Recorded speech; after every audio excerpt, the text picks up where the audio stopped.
কালী পুজোর রাতে এই ৩টি রাশির জাতক জাতিকারা মায়ের আশীর্বাদ পাবেন।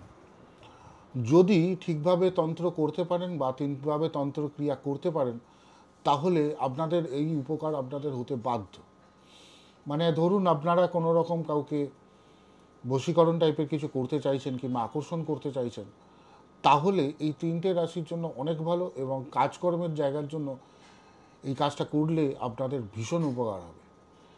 চন্দন আর তুত্রাপুলের শিকড় নিয়ে এটাকে মাখিয়ে আর তার সাথে সাথে গরুর দুধ দিয়ে মেখে আর একটুখানি গোরচনা দিয়ে দেবেন, দিয়ে মেখে নিয়ে যদি আপনারা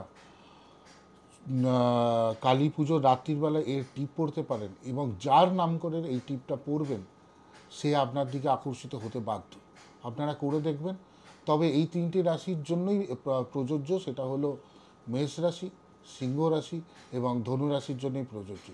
এরা যদি করতে পারেন তাহলে আপনাদের যে কোনো মনোবাঞ্ছা আপনাদের পূরণ হবে। নমস্কার, ভালো থাকবেন।